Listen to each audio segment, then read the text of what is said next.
लोकसभा चुनाव को लेकर सियासी माहौल गरमाया हुआ है। हरियाणा में सभी पार्टियां 10 की 10 सीटें जीतने का दावा भी कर रही हैं। हालांकि उम्मीदवारों को लेकर उथल पुथल जो है वो लगातार जारी है। हम सत्ताधारी पार्टी बीजेपी की बात करें तो मौजूदा कई सांसदों की टिकट जो है वो इस बार कटने वाली है। जाहिर सी बात है, उनकी जगह नए नेताओं को जो है मैदान में उतारा जाएगा। हालांकि उसके लिए बहुत सारे सर्वे भी हो चुके हैं। हम चाहे बीजेपी, कांग्रेस, इनेलो, आम आदमी पार्टी, जेजेपी समेत तमाम पार्टियों की बात करें तो सभी पार्टियां जो है मजबूत चेहरे तलाशने में जुटी है। वैसे तो रोहतक सीट को सभी सीटों से सबसे ज़्यादा हॉट माना जा रहा है, लेकिन 17,63,715 मतदाताओं वाली हिसार सीट भी लगातार रोहतक की तरह हॉट बनती जा रही है। हिसार लोकसभा सीट की बात करें तो यहाँ से बड़े नेता जो हैं वो चुनाव लड़ते रहे हैं, जिनमें हम चाहे चौधरी भजन लाल, ओम प्रकाश चौटाला, चौधरी वीरेंद्र सिंह, कुलदीप बिश्नोई, दुष्यंत चौटाला समेत कई ऐसे चेहरे हैं जो यहाँ से चुनाव लड़ते रहे हैं। और जाहिर सी बात है कि इस बार भी कई बड़े नेताओं की निगाह जो है वो हिसार लोकसभा सीट पर है। तो सबसे पहले अगर हम बीजेपी की बात करें तो बीजेपी में हम चाहे मौजूदा सांसद की बात करें, कैप्टन अभिमन्यु की बात करें, कुलदीप बिश्नोई की बात करें, रणबीर गंगवा, रणजीत चौटाला समेत ऐसे कई बड़े नेता हैं जो बीजेपी की टिकट पर हिसार से चुनाव लड़ने की इच्छा जाहिर कर चुके हैं। हालांकि लगातार तीसरी बार सरकार बनाने का संकल्प और 400 पार के नारे के साथ बीजेपी हिसार लोकसभा से मजबूत चेहरे को ही उम्मीदवार बनाकर मैदान में उतारने वाली है। क्योंकि हम मौजूदा सांसद की बात करें बृजेंद्र सिंह की, तो कहीं ना कहीं लोगों में काफ़ी नाराज़गी है। हालांकि सिर्फ हिसार में नहीं है, बाकी जगह भी इस तरह की हालत है। तो वहीं चौधरी वीरेंद्र सिंह की अगर बात करें तो लगातार चौधरी वीरेंद्र सिंह परिवार की कांग्रेस में जाने की चर्चाएं भी सुनने को मिलती रहती है। हालांकि दूसरी तरफ राजनीतिक पंडितों की माने तो बृजेंद्र सिंह इस बार हिसार लोकसभा से कांग्रेस की टिकट पर चुनाव लड़ सकते हैं। तो वहीं दूसरी ओर चौधरी वीरेंद्र सिंह पहले ही साफ कर चुके हैं कि आगामी चुनाव में अगर जेजेपी के साथ समझौता जारी रहता है, अगर गठबंधन जारी रहता है तो वो बीजेपी में नहीं रहेंगे। हालांकि मौजूदा परिस्थितियां जो चल रही हैं उनकी माने तो लोकसभा चुनाव में बीजेपी और जेजेपी का गठबंधन जो जारी रहने वाला है। अगर ऐसा होता है तो ऐसे में हिसार लोकसभा में बीजेपी की पहली पसंद यहाँ कैप्टन अभिमन्यु है। क्योंकि कैप्टन अभिमन्यु की बात करें तो कैप्टन अभिमन्यु पहले रोहतक लोकसभा सीट से भी चुनाव लड़ते रहे हैं। भूपेंद्र सिंह हुड्डा के सामने, चौधरी देवलाल के सामने उन्होंने काफ़ी चुनाव लड़े हैं। तो विवादों से दूर रहने वाले कैप्टन अभिमन्यु काफ़ी अनुभवी राजनेता है।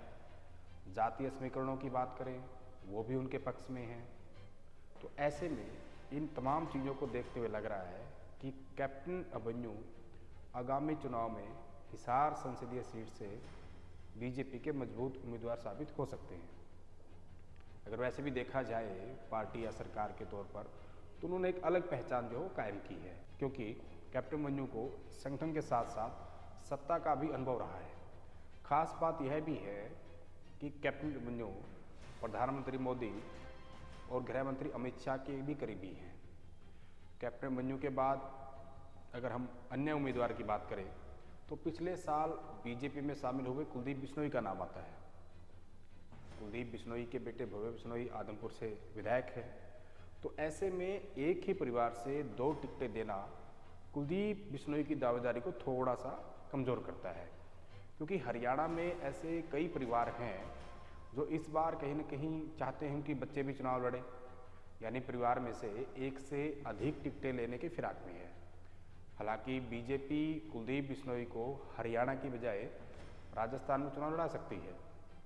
और अगर हम इनके साथ साथ जातीय समीकरणों को देखें तो हिसार के साथ लगते हम आदमपुर या नलवा की बात करें, इन 2 विशेष तौर पर विधानसभा क्षेत्रों को छोड़कर पूरे हिसार जो बाकी विधानसभाएं बच गई उनमें इतने ज़्यादा बिश्नोई भी नहीं है। तो ऐसे में जो जातीय समीकरण कहीं ना कहीं अगर देखें तो कुलदीप बिश्नोई उसमें फिट नहीं बैठते। क्योंकि हिसार लोकसभा सीट से वैसे तो सभी जगह से तो कहीं ना कहीं सीधे सीधा ये माना जा रहा है कि बीजेपी और कांग्रेस के उम्मीदवार के बीच यहाँ मुकाबला होना तय है। तो ऐसे में बीजेपी यहाँ कुलदीप बिश्नोई को उम्मीदवार बनाकर कतई रिस्क नहीं लेगी।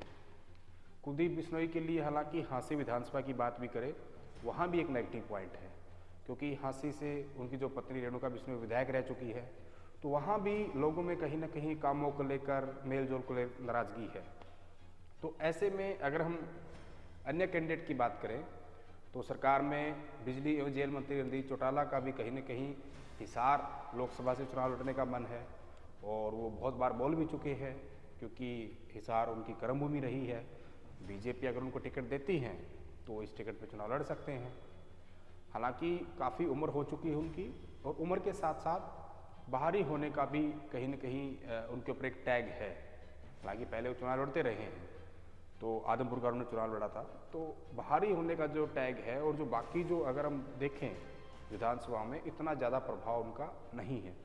और जितने भी बाकी के उम्मीदवार कैंडिडेट कतार में हैं, तो एक तो विधानसभा को छोड़ दे तो पूरे लोकसभा में उनका इतना कहीं ना कहीं प्रभाव नहीं है। तो ऐसे में कैप्टन अभिमन्यु और कुलदीप बिश्नोई 1 और 2 नंबर की रैंकिंग पे हैं, और वो दोनों प्रबल दावेदार हैं। लेकिन दोनों में जातीय समीकरण के हिसाब से देखें तो कैप्टन अभिमन्यु कुलदीप बिश्नोई के मुकाबले ज़्यादा मजबूत उम्मीदवार नजर आ रहे हैं। उसका सबसे बड़ा कारण ये भी है कि लगातार बीजेपी जो है वो जाट समाज को साधने के लिए जाट नेताओं को और ज़्यादा मजबूत करने में जुटे हैं। हम चाहे जगदीप धनखड़ की बात करें, सुभाष बराला की बात करें, ओपी धनखड़ की बात करें, और अब कैप्टन अभिमन्यु से कि कई बड़े नेताओं को हम उदाहरण के तौर पर देख सकते हैं।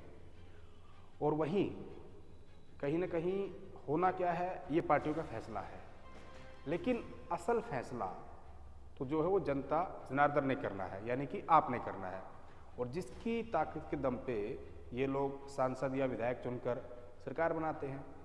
तो आपको क्या लगता है, आपके अनुसार हिसार लोकसभा सीट पर कौन मजबूत उम्मीदवार हो सकता है? कौन हिसार लोकसभा सीट से इस बार जो है वो बाजी मार सकता है? आप भी ये कमेंट करके बताएं। और अगर आपको हमारा ये वीडियो अच्छा लगा हो तो इसको ज़्यादा से ज़्यादा शेयर करें, ताकि जो बाकी लोग भी हैं वो भी इस वीडियो पर, आज के इस मुद्दे पर अपने विचार साझा कर सकें।